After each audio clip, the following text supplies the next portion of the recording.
విజయవాడలో ఒక 3 బిహెచ్కే లేదా 4 బిహెచ్కే ఫ్లాట్ చూస్తున్నారా? అయితే ఇది బందర్ రోడ్ కి దగ్గరగా ఒక మంచి ప్లెజెంట్ లొకేషన్ లో సేల్ కి వచ్చిన గేటెడ్ కమ్యూనిటీ ప్రాజెక్ట్.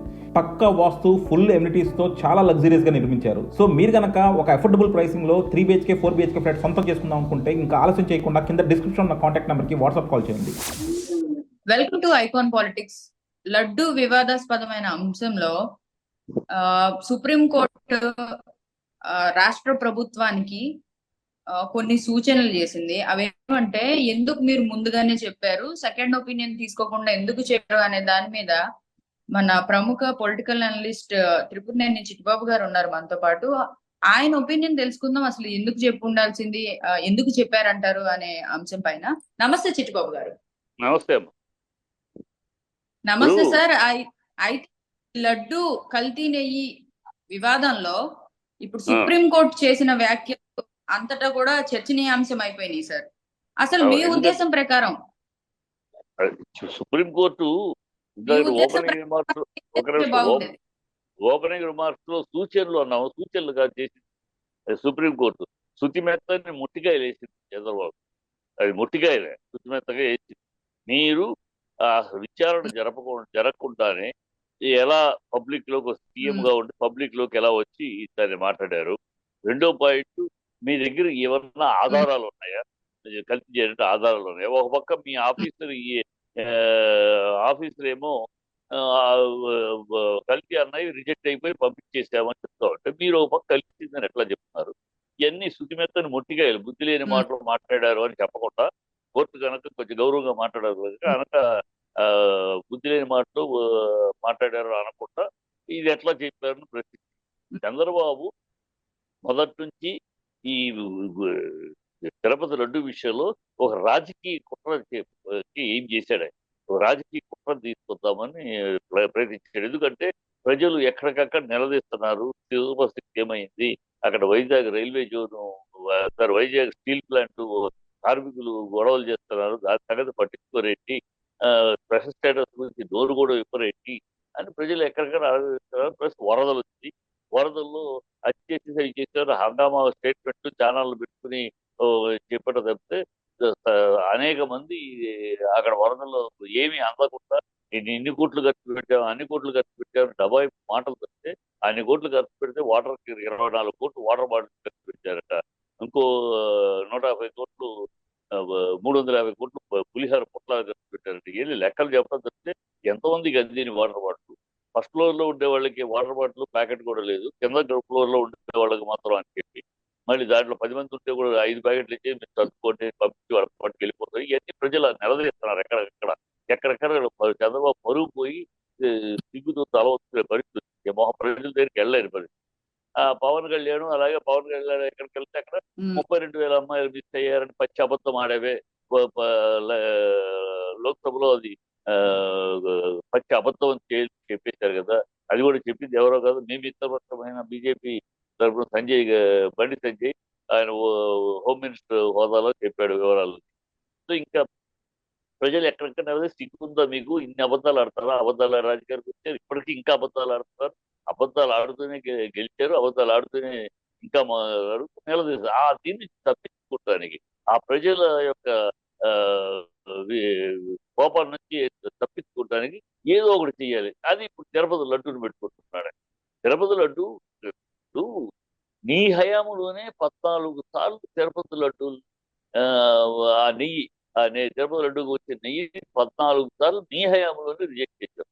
అప్పుడు ఎవరు అడగలేదు, రొటీన్ టెస్ట్ చేస్తారు, బాగాలేదు పంపించేస్తారు, వాళ్ళకి నోటీస్ ఇస్తారు.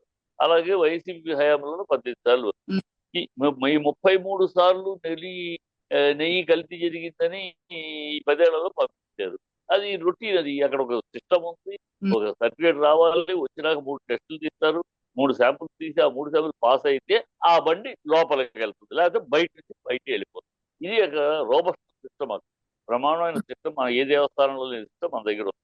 దాన్ని కూడా వక్రీకరించి నెయ్యి వెళ్ళిపోయినట్టు, కలిసిపోయినట్టు అసలు అంటానికి ఆయనకి ఏమైనా ఇంగిత జ్ఞానం ఉందా? వచ్చింది ఎప్పుడు? ఈ ఏఆర్ ఫుడ్స్ అనేవాళ్ళు సప్లై ఎప్పుడు చేశారు? ఆ 2019 నుంచి 24 దాకా వాళ్ళు ఎప్పుడు చేయలేదే. మొన్న 2024లో కొత్త టెండర్స్ వచ్చినప్పుడు దాంట్లో వాళ్ళు బిడ్ చేశారు. వాళ్ళకి వచ్చింది. అది ఎప్పుడు నీ హయాంలో. వాళ్ళు పంపించింది ఎప్పుడు ఫస్ట్ ఆ వ్యాన్లు 2 జూన్ 6వ తారీఖు. జూన్ 6 నుంచి 6, 14, 24 వరుసగా పంపిస్తూనే ఉన్నారు. జూలై 12వ తారీఖు వచ్చిన దాంట్లో డౌట్ వచ్చింది.